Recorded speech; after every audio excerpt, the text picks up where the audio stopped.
Hello, my fellow classmates. I'm Roger Hilari, and today I'm going to present to you my language cultural contact presentation for the month of September. So, for the month of September, I was able to watch this Spanish American TV show called Narcos. You guys probably have heard of it. It's been highly advertised on YouTube and on television. Uh, I guess you say I watched that for 4 hours, but I definitely finished the whole season, so it's probably more than 4 hours. But I know we just had to get 4 hours in. Uh, if I keep on sniffling, don't mind it because I'm battling a flu right now. Sorry. Another TV show that I watched was this variety show called Sábado Gigante. It was actually the last. It was actually the last show for the whole time. It actually ended. How about that? And the next one was I was able to listen to Spanish music, uh, primarily reggaeton. Uh, I I listened to it for about 2 hours, but I guess you could say I also listened to it for more than that because I actually really like that type of music. Uh, and yeah, so, cultural practices observed when watching Narcos. So, Narcos is basically a show depicting Pablo Escobar's life in Colombia and his cocaine empire. And it's basically about this DEA agent trying to track him down and stop his advances from basically ruining all of Colombia. And from what I observed, it's very family oriented, especially when it comes to Pablo Escobar's family. He definitely wanted to protect his family a lot. He never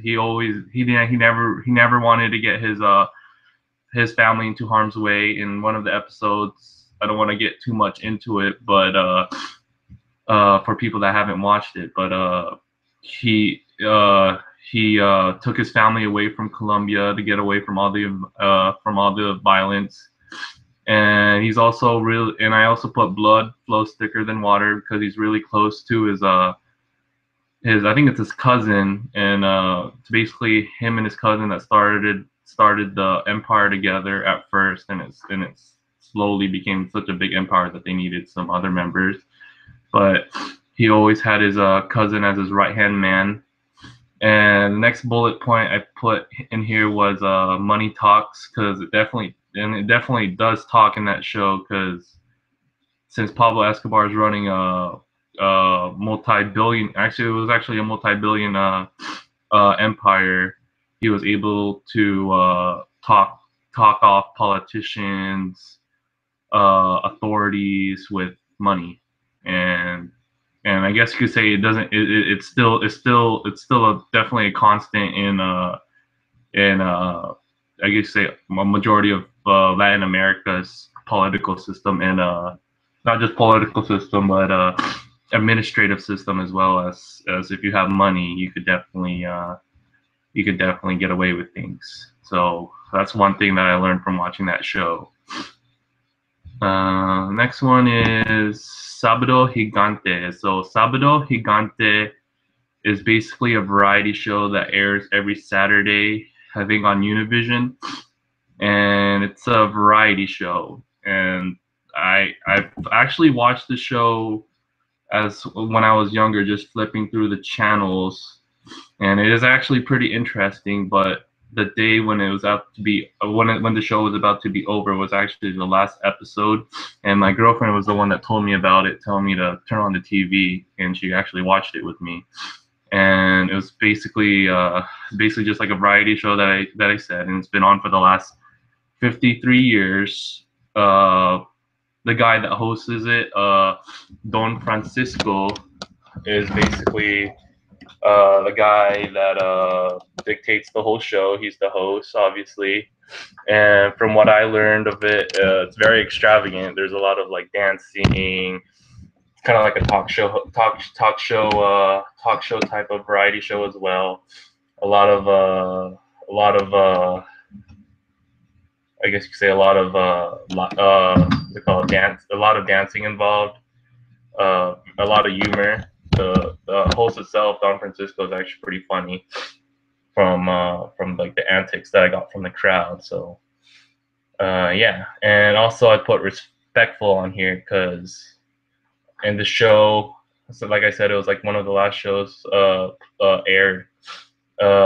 It showed like his past guests, and they're all being respectful with one of each other, especially with people of great stature. He actually interviewed with different celebrities, like I think he interviewed with Selena, some other music, Pablo, well, not Pablo Escobar, but this guy that plays the guitar, uh, uh, another talk show host, and yeah, he's interviewed a lot of great influences in Spanish entertainment.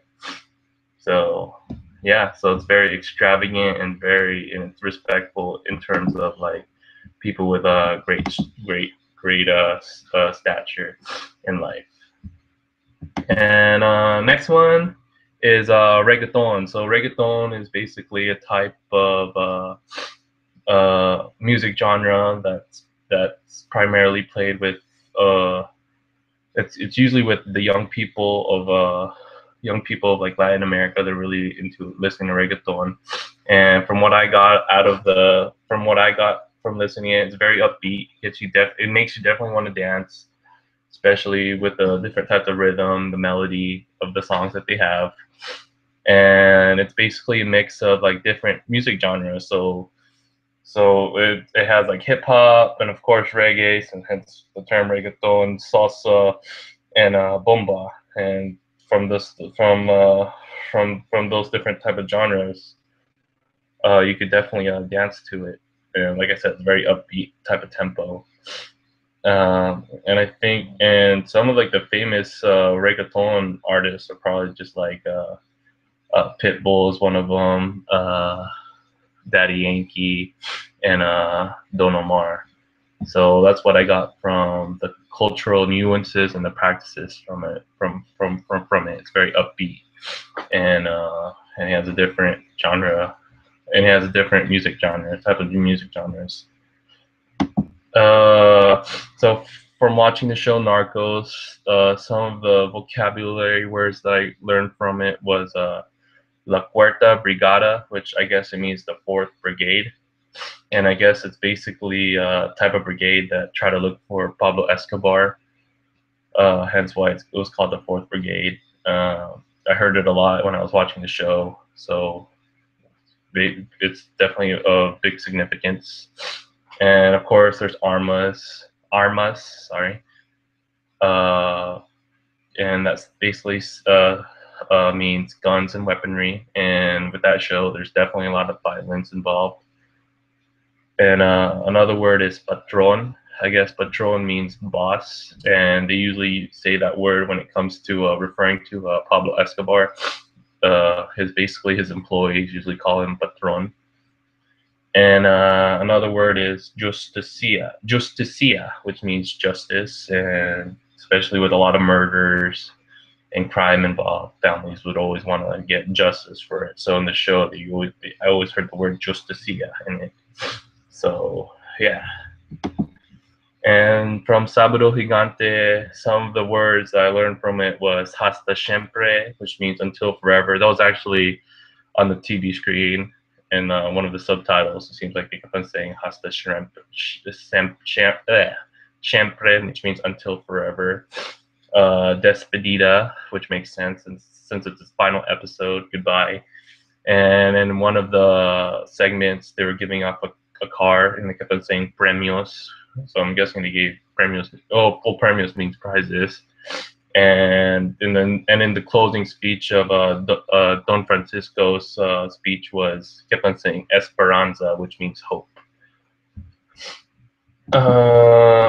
So some vocabulary words from when I was listening to reggaeton. There's a song sung by Don Omar and Lucenzo called Danza Kuduro, and the vocabulary that I word is from that song is just, I guess, the title itself, called Danza Kuduro. I always wanted to know what that meant.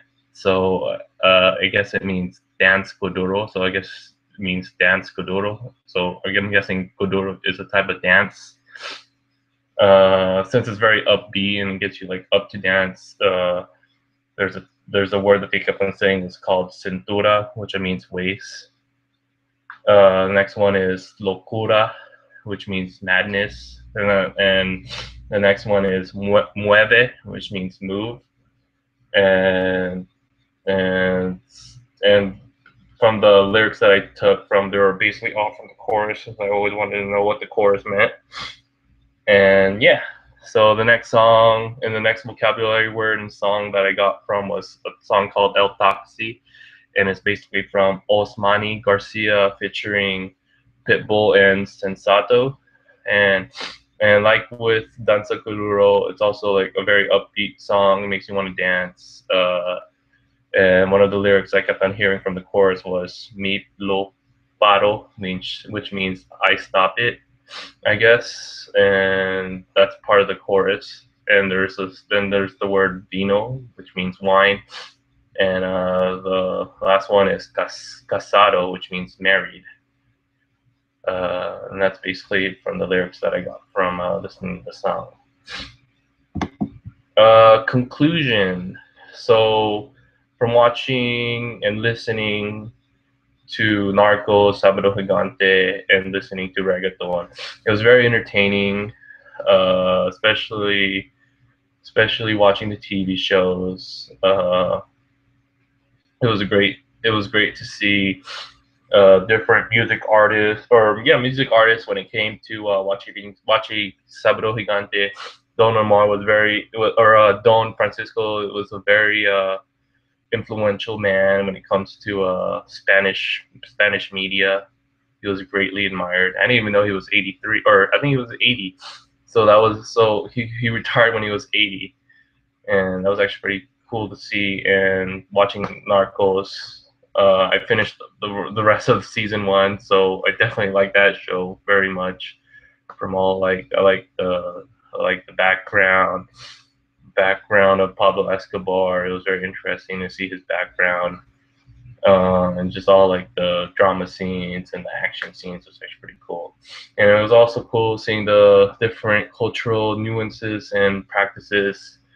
It seems like the Spanish culture is very family oriented. Uh, they always want to keep their family close to them no matter what. Uh, and yeah, and hopefully I get to do more of these language culture contact presentations, and hopefully there's going to be a next season of Narcos, because I'll be willing to watch that, definitely. And still going to be listening to reggaeton. So you guys have a good day, and thank you for listening. Bye.